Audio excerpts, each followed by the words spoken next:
Hello students, my name is Rajashree Das. Welcome to my channel. This is Shiv Shakti foundation. तो previous मेरा कुछ lecture में, second lecture में मेरा एक टॉपिक में थोड़ा गलती हो गया था, तो उस गलती को देख लो। जो एमोनिया PH3 फॉस्फेन ASH3 SbH3 और BiH3, इसको जो मैंने बोला था टॉप टू बॉटम जाने से रिड्यूसिंग एजेंट का कॉन्सेप्ट थोड़ा। अब रिड्यूसिंग एजेंट कैसा होता है? रिड्यूसिंग एजेंट होना मतलब खुद को ऑक्सीडाइज होना चाहिए, मतलब खुद को इलेक्ट्रॉन छोड़ना चाहिए।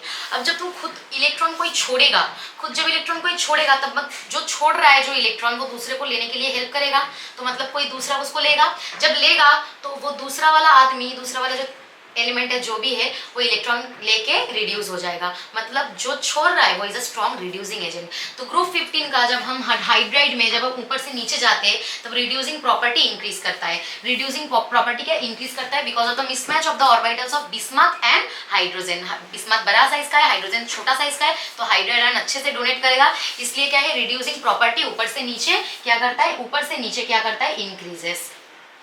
तो मैंने कुछ ऑक्सीडाइजिंग रिड्यूसिंग में थोड़ा कंफ्यूजिंग कुछ बोल दिया था शायद। मैं सोच रही थी मैं क्या बोल रही हूँ सही, और बाद में मैंने जब रिकैप करके देखा तो मैंने देखा कुछ उसमें हो गया। ठीक है, गड़बड़। लेक्चर 2 में थोड़ा देख लेना। अब लेक्चर 3 में जो है और एक रिएक्शन में था जो फॉस्फोरस ट्राइक्लोराइड, उसका जो हाइड्रोलिसिस किया था मैंने, उसका प्रोडक्ट आया था H3PO3 प्लस HOCl मैंने लिखा था, लेकिन उसका प्रोडक्ट आएगा HCl। यहाँ पे 3 है 3HCl होना चाहिए, और यहाँ पे क्या 3 2 6 और ये 3 3, तो ये होना चाहिए क्या 3 2 6 3HCl 3 क्लोरीन, ये होगा मेन रिएक्शन। ये थर्ड लेक्चर का जो था, थर्ड लेक्चर में ये थोड़ा मिस्टेक हो गया था, ये थोड़ा देख लो। ठीक है, सब कोई देख लो, ये रिएक्शन उठा लो। उठाने के बाद हमारा आज जो टॉपिक होगा, ये टॉपिक होगा क्या, नाइट्रोजन कंटेनिंग जो ऑक्सो एसिड्स होता है, नाइट्रोजन का जो ऑक्सो एसिड्स होता है उसको लेके हम देखेंगे। तो नाइट्रोजन का बहुत सारा ऑक्सो एसिड्स होता है, उसमें से एक हम लेंगे H2N2O2, जिसको बोला जाता है हाइपोनाइट्रस एसिड। उसके बाद HNO2 जो होता है, और होता है HNO3। ठीक है, हाइपोनाइट्रस एसिड H2N2O2, HNO2 और क्या HNO3। और इसमें से हम जो जिस चीज को लेके पढ़ेंगे, जिस एसिड को लेके ज्यादा पढ़ेंगे, वो होता है HNO3। वो होगा HNO3 जो है स्ट्रॉन्ग ऑक्सीडाइजिंग एजेंट। वो होगा क्या आज के टॉपिक में HNO3, और भी कुछ लेंगे धीरे धीरे। तो HNO3 का जो है लैब प्रिपरेशन बहुत ज्यादा इंपॉर्टेंट है। HNO3 is a strong oxidising agent. अब HNO3 का लैब प्रिपरेशन जब सब बच्चे लोग एकदम बचपन से क्लास 10 से पढ़ते जा रहा है, जो ऑस्टवाल्ड प्रोसेस। तो ऑस्टवाल्ड प्रोसेस क्या है एक्चुअली,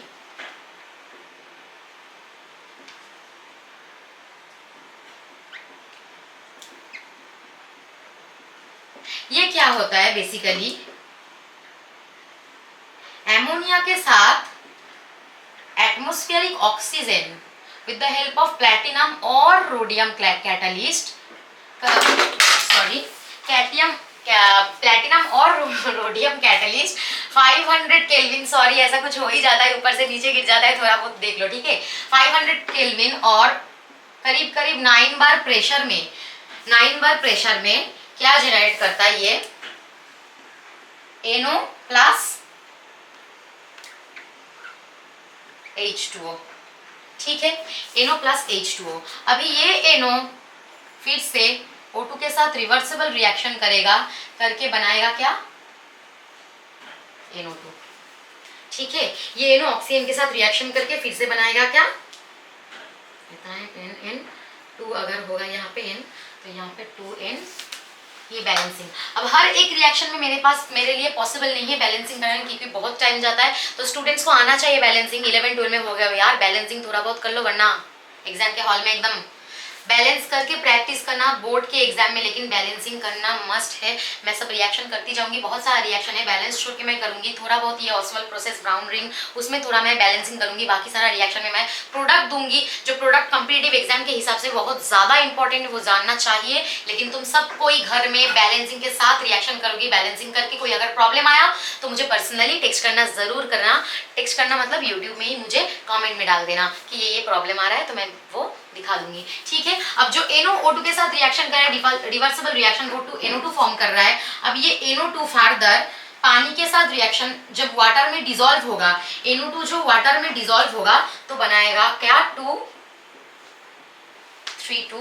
HNO3 प्लस क्या, NO, ठीक है, 2H3N 2N13। अब ये हो गया क्या, HNO3 का फॉर्मेशन। ये HNO3 क्या होता है, लिक्विड होता है।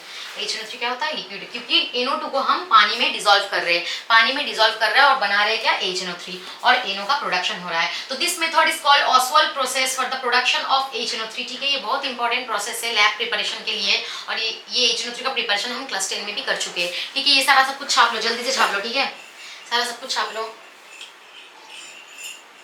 तब तक के लिए थोड़ा चाय वाय पी लो यार, दिक्कत होता है, फाड़ फाड़ के गला ऐसे यहाँ पे वहाँ पे, ऑफलाइन ऑनलाइन करवा करवा के, जो भी है। हो गया, इसको हटाए। अब जो ये HNO3 होता है ना, इसमें पानी रहता है, तो इसका डिस्टिलेशन करके, इसका कॉन्सेंट्रेशन, इसका डिस्टिलेशन करके कॉन्सेंट्रेशन हम 68% तक लेके जा सकता है। इसका डिस्टिलेशन करके, डिस्टिलेशन प्रोसेस पता है क्या, डिस्टिलेशन मतलब बॉइलिंग पॉइंट के हिसाब से हम क्या करता है, उसको हम वेपराइज, जिसका बॉइलिंग पॉइंट कम है वो पहला वेपर होगा।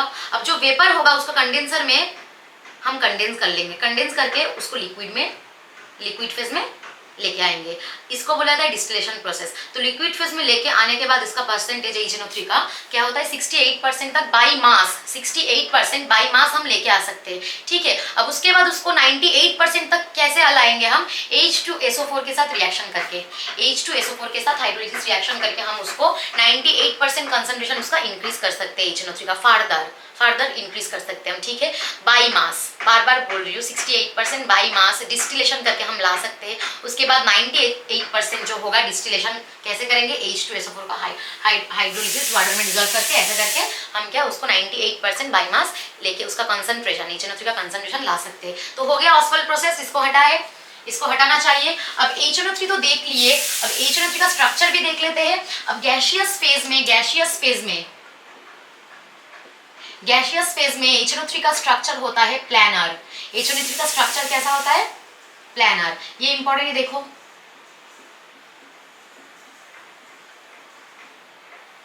ठीक है। अब HON इसका एंगल होता है करीब 102 डिग्री, और NON इसका एंगल होता है 130 डिग्री, ठीक है। इसका एंगल होता है 130 डिग्री। स्ट्रक्चर होता है HNO3 का ऐसा, स्ट्रक्चर होता है HNO3 का ऐसा, ठीक है। और ये होता है क्या, प्लानर स्ट्रक्चर, ठीक है। हो गया ये।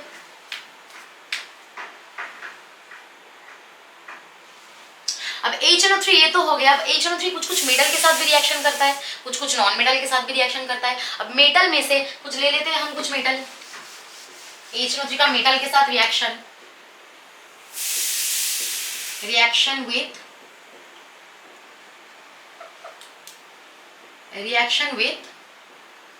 मेटल्स, दिखाई दे रहा है सबको, रिएक्शन विथ मेटल्स के साथ कैसा, पकड़ लो, कॉपर के साथ, बैलेंसिंग में नहीं कर रही हूँ, बार बार बोल रही हूँ, बैलेंसिंग घर में करके प्रैक्टिस करके देखना, ठीक है। वो HNO3 के साथ रिएक्शन करके क्या बनाएगा, CONO3 whole 2 plus NO plus H2O। अब इसमें भी कॉन्ट्राडिक्ट, इसमें भी थोड़ा बहुत यहाँ वहाँ होता है क्या, HNO3 जब हम लेंगे डाइल्यूट तब आएगा प्रोडक्ट में कॉपर नाइट्रेट तो आएगा, उसके साथ आएगा NO, उसके साथ NO जेनरेट होगा, ठीक है। अब हम जब लेंगे कॉपर के साथ HNO3 उसका कॉन्सेंट्रेटेड मिक्सचर, तब बनेगा CuNO3 whole 2 plus NO2 plus H2O। तो जब हम कॉन्सेंट्रेटेड ले लेंगे तब बन जाएगा CuNO3 होल 2 कॉपर नाइट्रेट और NO2 नाइट्रोजन डाइऑक्साइड और H2O बन जाएगा, ठीक है। डाइल्यूट कॉन्सेंट्रेशन के हिसाब से प्रोडक्ट बन रहा है क्या, ये इंपॉर्टेंट है, ये सारा इंपॉर्टेंट है, ठीक है। कॉन्सेंट्रेशन के HNO3 का कॉन्सेंट्रेशन चेंज होने से क्या फर्क पड़ता है, क्या प्रोडक्शन में फर्क पड़ता है, प्रोडक्ट बनने में फर्क पड़ता है, वो इंपॉर्टेंट है। अब ये इसके तरह सेम ही इसका और भी एक रिएक्शन होगा जो होगा जिंक के साथ। अब जिंक के साथ HNO3 हम जब लेंगे, जब हम डाइल्यूट लेंगे तब क्या बनेगा, इंपॉर्टेंट है, ZnNO3 होल 2 और क्या बनेगा N2O, पता है इसको क्या बोला था? Laughing gas, N2O, nitrous N2O।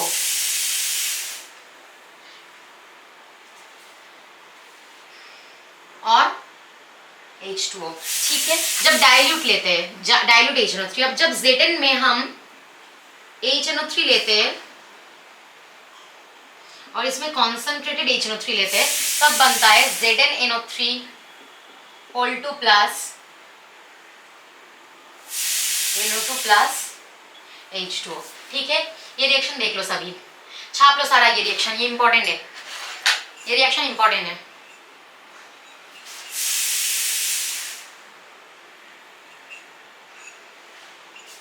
देख लिया पॉज करके? हो गया, हटा दे।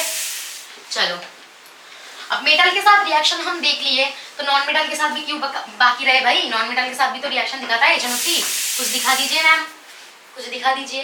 तो क्या होगा, आयोडीन के साथ, आयोडीन नॉन मेटल है, इसके साथ जब HNO3 रिएक्शन करेगा तो फॉर्म क्या करेगा? Hydro iodic acid, sorry HiO3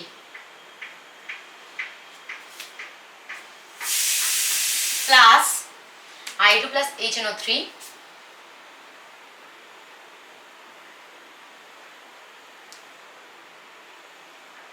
H2O, ठीक है, ये फॉर्म करेगा। देख लिया?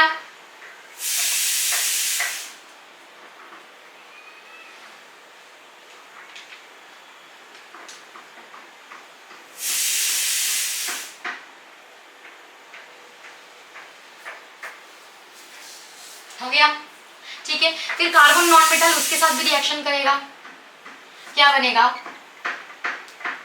CO2 plus H2O plus NO2, CO2 plus H2O plus NO2। वैसे ही रिएक्शन करेगा क्या? S8 के साथ। S8 होता है सल्फर का और एक एलोट्रोप, ठीक है, उसका क्राउन लाइक स्ट्रक्चर होता है। ग्रुप 16 जब देखेंगे तब उसको देखेंगे S8 को, ठीक है। S8 प्लस HNO3 क्या करता है? H2SO4 जनरेट करता है, पानी उसके साथ NO2, ठीक है, NO2।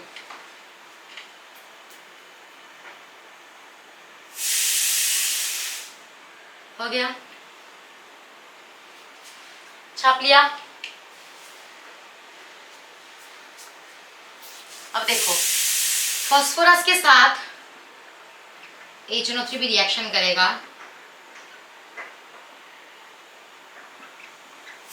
Plus H2O plus NO2। ये सारा रिएक्शन जो है ये क्या है? नॉन मेटल के साथ HNO3 का रिएक्शन, नॉन मेटल के साथ HNO3 का रिएक्शन। छाप लिया? पोंछ दे, हटा दे, हटा दे। चलो, अब ये HNO3 का तो पार्ट खत्म हो चुका है। इसका जो है प्रॉपर्टीज, यूजेस है, यूजेस क्या हो सकता है? ये फर्टिलाइजर्स यूज करने में, फर्टिलाइजर्स को जनरेट करने में HNO3 हम यूज करते हैं, कभी कभी और क्या करते हैं, और TNT, स्पेसिफिकली TNT यूजेस में पड़ता है इसका। TNT मतलब ट्राई नाइट्रोटोलुइन, उसको हम लिखते हैं ऐसा TNT, ट्राई नाइट्रोटोलुइन। ये बनाने के लिए बनता है, कोई भी नाइट्रोजन कंटेनिंग ऑक्सो एसिड बनाने के लिए HNO3 की जरूरत पड़ता है, ठीक है। और क्या होता है, और फर्टिलाइजर्स बनाने में लगता है,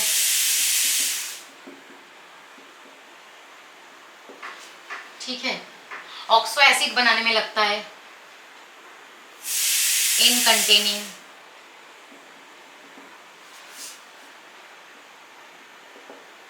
ऑक्सो एसिड, ये सब बनाने में इसका HNO3 का यूज होता है। यूजेस ऑफ HNO3 हो गया, हो गया, ठीक है, हटाते हैं। अब देखो, हम बचपन से पढ़ते आ रहे हैं इसका ब्राउन रिंग फॉर्मेशन ऐसा कुछ चीज। अब ब्राउन रिंग सबको पता ही होगा था शायद, अगर सबको पता है तो थोड़ा स्पीड बढ़ा लो, फिर स्पीड बढ़ा के बाद में जाओ, बाद के बाद में चले जाओ, ठीक है। जिसको पता है वो छोड़ दो, स्किप कर दो और नेक्स्ट वाला वीडियो में चले जाओ, नेक्स्ट वाला पार्ट में चले जाओ। अब ठीक है, ब्राउन रिंग कॉम्प्लेक्स क्या होता है? ब्राउन रिंग होता है जब हम डाइल्यूट फेरस सल्फेट को, एक सोल्यूशन है, पकड़ लो, सोल्यूशन में नाइट्रेट आयन है, NO3- नाइट्रेट आयन के डिटेक्शन के लिए हम यूज करते हैं, नाइट्रेट आयन की डिटेक्शन के लिए हम ये brown ring complex, brown ring का ये कॉन्सेप्ट लाते हैं। तो ये एक सोल्यूशन है, उसमें नाइट्रेट आयन है, नाइट्रेट आयन का सोल्यूशन है, उसमें हम डाइल्यूट FeSO4 डालेंगे, डाइल्यूट फेरस सल्फेट डालेंगे। ठीक है, डालते डालते उसके बाद धीरे धीरे उस टेस्ट ट्यूब के एकदम साइड से H2SO4 को भी डालेंगे। डालने के बाद क्या होगा भाई, धमाका, बूम। ऐसा कुछ नहीं होने वाला है, ब्राउन रिंग फॉर्मेशन होगा। कब, कहाँ, कैसे होगा? FeSO4 और जो सोल्यूशन नाइट्रेट आयन का जो सोल्यूशन था उसका इंटरफेस में एक रिंग, अच्छे सा सुंदर सा एक एकदम आप लोगों की तरह सुंदर दिखने में वाला एकदम ब्राउन रिंग वाला एक स्ट्रक्चर आएगा। जो कॉम्प्लेक्स का जो फॉर्मूला है वो बहुत एग्जाम में देता है, ब्राउन रिंग का फॉर्मूला क्या होता है, कॉम्पिटेटिव एग्जाम में भी देता है, बच्चे लोग भूल जाता है ब्राउन रिंग ये वो। ठीक है, तो प्रूशियन ब्लू ये कलर का जो फॉर्मूला है रिएक्शन में बहुत सारा होता है, तो ये सब पूछा जाता है कॉम्पिटेटिव एग्जाम में, सब भूल जाता है। तो ये इसको एक बार देख लो अच्छे से, मतलब नाइट्रेट आयन का डिटेक्शन के लिए होता है ये। इसका रिएक्शन क्या होता है मैंने बोल दिया, यह चीज क्या होता है। अब देखो रिएक्शन कैसा होता है, NO3 H+ के साथ रिएक्शन करेगा, प्लस यहाँ पे हमने दिया था क्या, फेरस सल्फेट Fe2+ स्टेट में रहेगा। ठीक है, Fe2+ स्टेट में रहेगा, 3Fe2+ और यहाँ पे, तो यहाँ पे क्या बन जाएगा,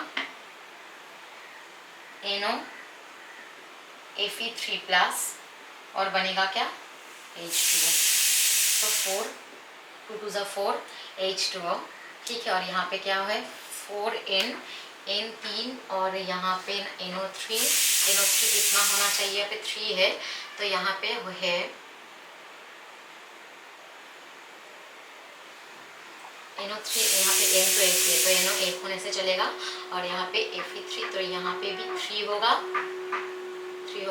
और यहाँ पे 2H2O होगा। ठीक है, ये बनता है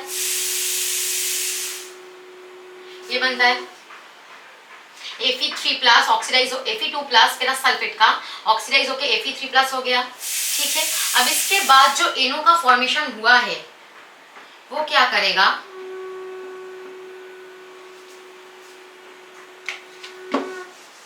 इसके बाद ये FeH2O6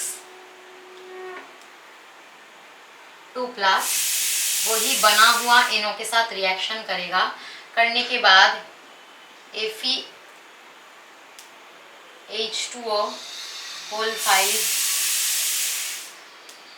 NO2+ जेनरेट करेगा और उसके साथ ही बना देगा क्या, उसके साथ ही बना देगा H2O। ठीक है, ये देख लो, ये रिएक्शन होता है ब्राउन रिंग फॉर्मेशन का, और ये जो फॉर्मूला ये है इसका कलर होता है ब्राउन। ये ही FeH2O5 NO2+ ये होता है क्या, ब्राउन रिंग का जो फॉर्मूला है। ये इंपॉर्टेंट बहुत सारा क्वेश्चन में शॉर्ट MCQ में आता है, बोर्ड में भी आता है as well as competitive exam में भी आता है, तो ये छाप लो। ये नाइट्रेट आयन की डिटेक्शन के लिए, NO3- आयन की नाइट्रेट आयन की डिटेक्शन के लिए ये ब्राउन रिंग टेस्ट हम लोग करते हैं। ठीक है, हटा दे, चलो हटा दिया इसको। अब नाइट्रोजन का जो था, नाइट्रेट आयन का जो था उसका हो गया खेला। अब इसके बाद आएंगे फास्फोरस में आएंगे, नाइट्रोजन के बाद ही आता है फास्फोरस। अब फास्फोरस का बाद आता है तो फास्फोरस के बाद के अंदर आता है white phosphorus, red phosphorus, black phosphorus. अब व्हाइट फास्फोरस होता है क्या, जल्दी से बकवास ना करके हम लोग देख लेते हैं। व्हाइट फास्फोरस होता है हाईली रिएक्टिव, P4 हम लिखते हैं, ये होता है क्या, highly reactive, less stable, reactive and less stable होता है। ठीक है, हाईली रिएक्टिव लेस स्टेबल होता है। इसका स्ट्रक्चर होता है टेट्राहेड्रल। कैसा होता है, ऐसा होता है। ठीक है, इसका स्ट्रक्चर होता है, ये जो फास्फोरस बीच से ऐसे जाता है, इसका स्ट्रक्चर होता है। हाइब्रिडाइजेशन तो इसका है sp3, टेट्राहेड्रल इसका स्ट्रक्चर है, लेकिन इसका केज लाइक स्ट्रक्चर होने से 109 डिग्री, इसका sp3 होने से 109 डिग्री होना चाहिए इसका एंगल, लेकिन नहीं होता है। केज फॉर्मेशन, टेट्राहेड्रल में भी केज फॉर्मेशन होने से इसका जो एंगल होता है वो 60 डिग्री हो जाता है। बहुत इंपॉर्टेंट है, MCQ में आता है, बोर्ड में भी आता है, इसका एंगल हो जाता है 60 डिग्री। ठीक है, टेट्राहेड्रल स्ट्रक्चर होता है, व्हाइट कलर का होता है, हाईली रिएक्टिव होता है, लेस स्टेबल होता है। ठीक है, और ये क्या होता है, और एक इंपॉर्टेंट चीज, ये वाटर में इनसॉल्युबल होता है, वाटर में होता है इनसॉल्युबल, और क्या होता है, CH2 में सॉल्युबल।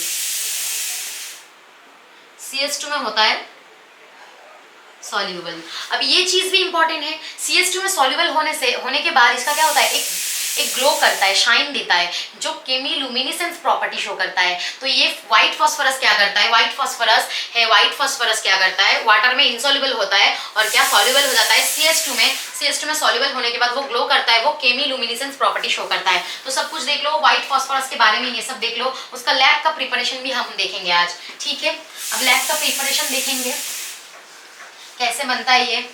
पानी में तो ये इनसॉल्युबल है, पानी में तो ये इनसॉल्युबल ही है, लेकिन व्हाइट फास्फोरस NaOH में सॉल्युबल है इन प्रेजेंस ऑफ वाटर। वो क्या फॉर्म करता है, फॉस्फीन जनरेट करता है और बनाता है NaH2 सोडियम हाइपोफॉस्फाइट, NaH2PO2। इसको बोला जाता है सोडियम हाइपोफॉस्फाइट, ठीक है। NaH2PO2 इसको बोला जाता है सोडियम हाइपोफॉस्फाइट। ये है क्या, लैब प्रिपरेशन।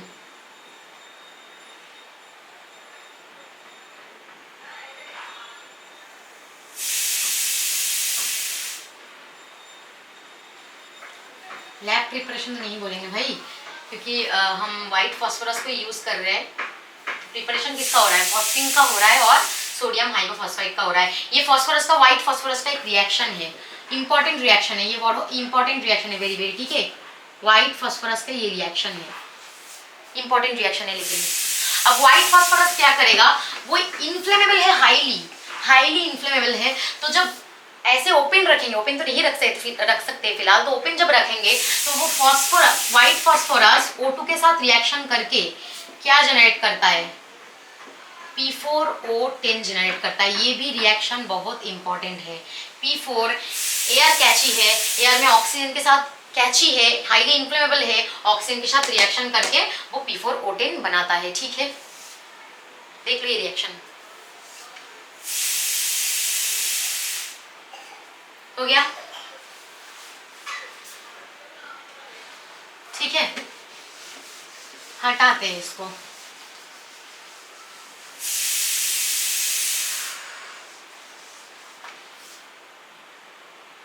अब ये सारा रिएक्शन होने के बाद हम आएंगे, व्हाइट फास्फोरस का रिएक्शन हो गया। अब इसके बाद इसका नेक्स्ट एलोट्रोप जो है वो आएगा रेड फास्फोरस, इसके बाद रेड फास्फोरस हम जानते हैं, रेड फास्फोरस HI ऐसा यूज करते हैं ना, ये फास्फोरस का ही एलोट्रोप है। तो रेड फास्फोरस का जो है वो क्या होगा, रेड फास्फोरस में कैसे बनता है, व्हाइट फास्फोरस को जब हम P4 को जब हम जो है व्हाइट फास्फोरस, इसको हम करीब 573 केल्विन टेम्परेचर में, ठीक है, 573 केल्विन टेम्परेचर में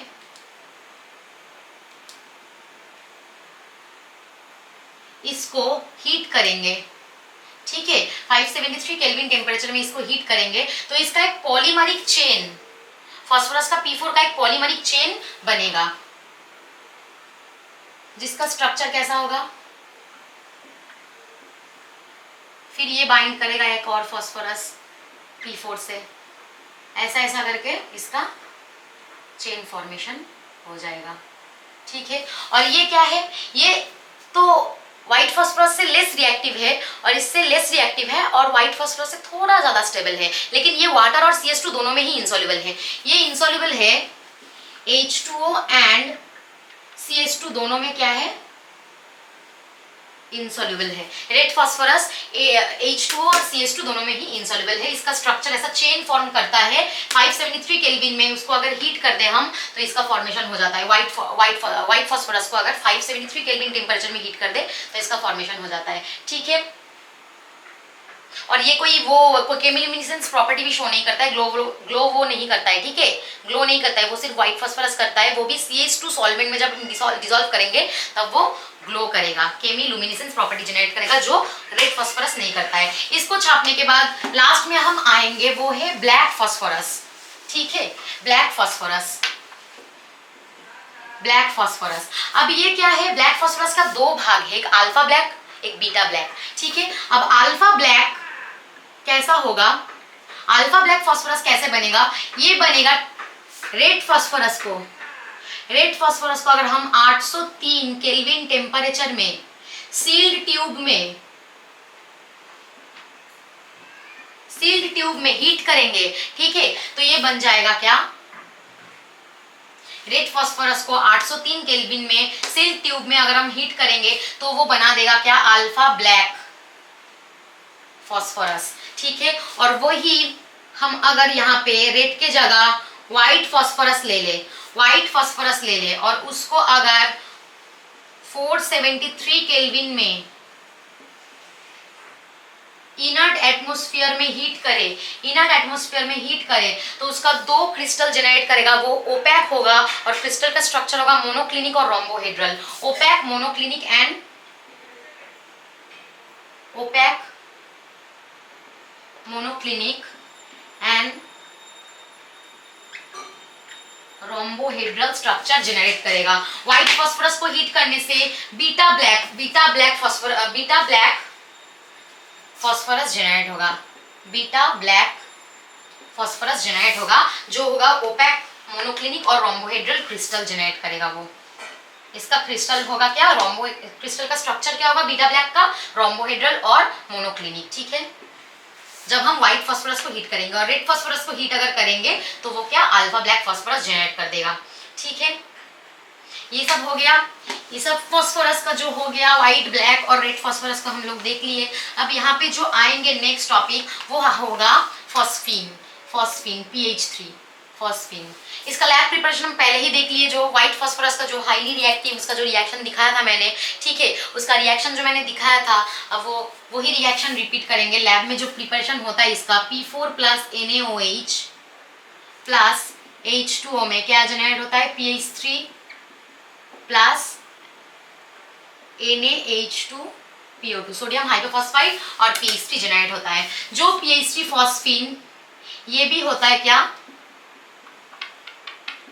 पॉइजनस होता है और रॉटेन फिश की तरह स्मेल होता है, रॉटेन फिश की तरह इसका स्मेल होता है बच्चे, एकदम बदबूदार, एकदम मतलब क्या ही बताओ, इसका रॉटेन फिश की तरह स्मेल आता है PH3 का, और ये हाई पॉइजनस भी होता है। और क्या होता है, ये एक्सप्लोड कर जाता है, पता है ये कैसा एक्सप्लोड करता है, कोई स्ट्रॉन्ग ऑक्सीडाइजिंग एजेंट तुम लाओ इसके पास, जैसे HNO3, Br2, ठीक है, Cl2, ऐसा कुछ गैसियस वेपर्स, ऐसा कुछ ऑक्सीडाइजिंग एजेंट इसके पास लाओ ना, वो एक्सप्लोड कर जाएगा फिर उसके साथ रिएक्शन करके, ठीक है। फॉस्फीन उसके साथ रिएक्शन करके, और इसका वाटर में भी सॉल्युबिलिटी स्लाइटली सॉल्युबल है, ऐसा नहीं बोलेंगे कि सॉल्युबल नहीं है या फिर हाईली सॉल्युबल है, स्लाइटली वाटर में फॉस्फीन सॉल्युबल हो सकता है, होता है।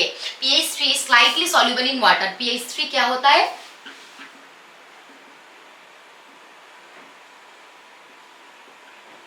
इन वाटर, ठीक है। रॉटेन फिश की तरह स्मेल होता है और क्या होता है, पॉइजनस होता है। और ये अगर इसको अगर रास्ते में जाते जाते, फॉस्फीन को रास्ते में जाते जाते अगर नाइट्रिक एसिड मिल गया कहीं पे, strong oxidising agent like HNO3, Br2, Cl2, ऐसा कुछ के वेपर मिल गया तो वो एक्सप्लोड कर जाता है, वो इनफ्लेमेबल है, एक्सप्लोड कर जाएगा, ठीक है, एक्सप्लोड करेगा, ठीक है।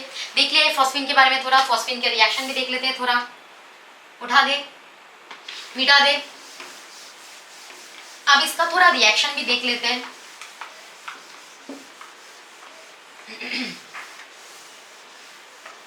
जब हम CH3P2 में जब हम पानी दे देंगे, ठीक है, तब क्या जनरेट होगा, फॉस्फीन जनरेट होगा। CH3P2 में जब हम पानी दे देंगे तब फॉस्फीन और कैल्शियम हाइड्रोक्साइड जनरेट होगा। जब CH3 कैल्शियम फॉस्फाइड में, CH3P2 जब कैल्शियम फॉस्फाइड में हम बच्चे पानी दे देंगे तब क्या फॉर्म होगा, कैल्शियम हाइड्रोक्साइड फॉर्म होगा और उसके साथ फॉस्फीन जनरेट होगा, ठीक है। ये देख लो, इसके बाद जब हम CH3P2 में पानी की जगह HCl दे देंगे तब क्या जनरेट होगा, तो फॉस्फीन तो जरूर जनरेट होगा, बस ये हो जाएगा CaCl2, कैल्शियम क्लोराइड जनरेट हो जाएगा, तब ये हो जाएगा CaCl2। ये है थोड़ा फॉस्फीन का जनरेशन का रिएक्शन, फॉस्फीन का जनरेशन का रिएक्शन ये थोड़ा है, ये थोड़ा देख लो। उसके बाद हम एक बहुत अच्छा चीज देखेंगे, वो है, उसको बोला जाता है होम्स सिग्नल, पता है, याद आ रहा है कुछ थोड़ा बहुत था क्या क्लास 10 में, जो है होम्स सिग्नल, ठीक है। कब होम्स सिग्नल का ये होता है, वो होता है, थोड़ा देखेंगे।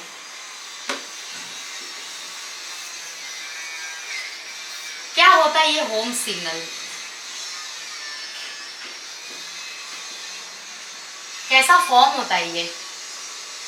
अब देख लो, मैंने बोला था फॉस्फीन रॉटेन स्मेल देता है, फिशी रॉटेन फिशी स्मेल देता है, और जो वाटर में थोड़ा बहुत स्लाइटली सॉल्युबल भी है। अब बात क्या है, जब हम पकड़ लो रास्ते में जा रहे हो, समुद्र में जा रहे हो, सी में जा रहे हो, एक जहाज लेके जा रहे हो, वहां पे डूब रहा है, कुछ हो गया, खतरा हो गया, ठीक है, अब तुम आजू बाजू में कोई दिखाई नहीं दे रहा है, तब क्या करेगा आदमी, ऐसा डूब के मर जाएगा? ऐसा तो नहीं हो सकता है भाई, कुछ ना कुछ तो करना पड़ेगा। तो साइंटिस्ट ने होम से देखा, क्या देखा वो, अब देखा वो कैल्शियम कार्बाइड और कैल्शियम फॉस्फाइड को उसने क्या किया, एक कंटेनर के अंदर डाल के उसमें थोड़ा सा छेद कर दिया, पियर कर दिया, ठीक है, छेद करके उसको क्या फेंका पानी में, समुद्र के पानी में फेंक दिया। अब तब क्या करेगा वो कैल्शियम कार्बाइड को, कैल्शियम फॉस्फेट CH3P2 को, जब तुमने देखा मैंने CH3P2 जब पानी के साथ रिएक्शन करता है तब वो फॉस्फीन जनरेट करता है। अब वो फॉस्फीन क्या होता है, रेड कलर का वेपर फ्यूम जनरेट करता है, ठीक है, वो एक रेड कलर का फ्यूम जनरेट करता है। उससे पता चल जाता है यहाँ पे खतरा है, आ जाओ हमको बचाओ, डूबने वाले हैं। टाइटैनिक वाला सीन नहीं है, लेकिन डूबने वाला है, खतरा है, ठीक है। तो इसको बोला जाता है होम सिग्नल। जो क्या होता है, कैल्शियम कार्बाइड क्या करता है, कैल्शियम कार्बाइड के साथ हम क्या करते हैं, कैल्शियम फॉस्फाइड का मिक्सचर करेंगे, मिक्सचर करके उसको एक कंटेनर में डालते हैं लोग, कंटेनर में डाल के यूसेज में पड़ता है ये फॉस्फीन का, ठीक है, कंटेनर में डाल के उसमें थोड़ा सा छेद करके समुद्र में फेंक देते हैं। तब क्या करता है वो फॉस्फीन जनरेट करता है, करता है जो एयर से ऑक्साइड लेके O2 लेके वो एयर में वो क्या हो जाता है, उसका रेड कलर का रेड फास्फोरस का कलर जनरेट करता है, ठीक है, रेड फास्फोरस का कलर जनरेट करता है, जिससे पता चल जाता है यहाँ पे खतरा हुआ है। ये फॉस्फीन का एक यूज है, ठीक है, ये फॉस्फीन का एक यूज है, होम सिग्नल इसको बोला जाता है, ठीक है, ये फॉस्फीन का यूज है। सबको पता चल गया। तो क्या करेंगे हम, कंटेनर में CaC2 कैल्शियम कार्बाइड और क्या CH3P2 लेके उसमें एक छेद कर देंगे, और ये क्या समुद्र में ऐसा फेंकेंगे, फेंक के उसके वाटर के साथ रिएक्शन करके फॉस्फीन जनरेट करेगा, वो रेड फास्फोरस का कलर देगा, फ्यूम जनरेट करेगा, जिसके लिए पता चल जाएगा। अब ये हो गया। अब एक और चीज देख लो, जो हमने बनाया था, जो फॉस्फीन जो बनता है ना, फॉस्फीन ऐसा प्योर नहीं बनता है, उसमें कुछ इंप्योरिटीज रहता है, जो मैंने लैब प्रिपरेशन में लिखाया था, P4 + NaOH + H2O, इसका जो फॉस्फीन बनता है PH3 + NaH2PO2 सोडियम हाइपोफॉस्फाइड जो बनता है, ये प्योर नहीं बनता है, इसमें कुछ इंप्योरिटीज रहता है। किसका इंप्योरिटीज रहता है, जैसा इसका कुछ इंप्योरिटीज रहता है, जैसा P2H4 रहता है, उसके साथ रहता है क्या P4 रहता है, इसका कुछ वेपर का मिक्सचर रहता है, इसका कुछ फ्यूम वेपर का मिक्सचर रहता है एज एन इम्प्योरिटी रहता है, ठीक है, एज एन इम्प्योरिटी रहता है। अब इस इम्प्योरिटी को तो भगाना पड़ेगा, ये हाईली इन्फ्लेमेबल है, ये भी पॉइजनस भी है, हाईली अनस्टेबल है, और क्या रिएक्टिव भी है। फॉस्फोरस P4 व्हाइट फास्फोरस ये व्हाइट फास्फोरस जनरेट करता है, ठीक है, और उसके साथ P2H4 भी जनरेट करता है। तो इसका मिक्सचर इम्प्योर हो जाता है, उसको उसमें से हटाना पड़ेगा PHC को हमको अलग से लेने के लिए। तो ये कैसे करेंगे, इसमें हम डाल देते, पता है क्या, हाइड्रो आयोडिक एसिड HI डाल देते हैं। तो HI डालने के बाद क्या जनरेट होता है, PH4I जनरेट होता है।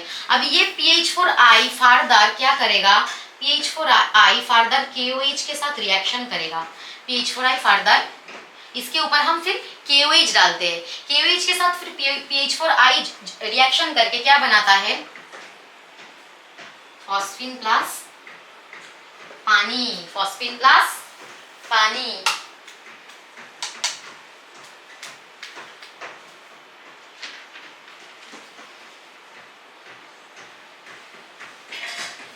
ठीक है, हो गया। ये क्या बोला मैंने, P2H4 मतलब यहाँ पे जो PHC फॉस्फीन जनरेट होता है, वो खाली फॉस्फीन नहीं जनरेट होता है। फॉस्फीन जनरेशन के साथ क्या होता है, यहाँ पे फॉस्फीन जनरेट के साथ साथ ये थोड़ा इंप्योरिटीज भी जनरेट करता है, कुछ वेपर का, कुछ फ्यूम जनरेट करता है, वो है व्हाइट फास्फोरस और P2H4। अब इसको भगाने के लिए, इसको एब्जॉर्ब करने के लिए हम हाइड्रोआयोडिक एसिड डालते हैं, HI डालते हैं हम लोग। अब ये HI रिएक्ट करता है, इसके साथ रिएक्ट करके PH4I जनरेट करेगा।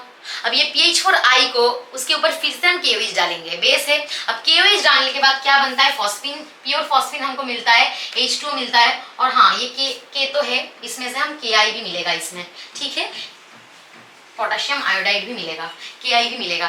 तो ये है pure lab reaction for the preparation of phosphine, जहाँ से हम इम्प्योरिटीज को भी भगा सकते हैं। तो ठीक है, आज का जो टॉपिक था वो फॉस्फीन लेके, वो व्हाइट फॉस्फोरस, ब्लैक फॉस्फोरस सारा लेके, नाइट्रिक एसिड के बारे में थोड़ा बहुत हम पढ़ लिए, थोड़ा नहीं बहुत कुछ पढ़ लिए। उसको जानना चाहिए, वो सारा इंपॉर्टेंट रिएक्शन है। कुछ कुछ रिएक्शन जो बोर्ड में तो नहीं दिखाई देगा, वो एक्चुअल में आता है सब कुछ कॉम्पिटेटिव एग्जाम में, वो भी मैंने यहाँ पे पंच किया सारा सब कुछ।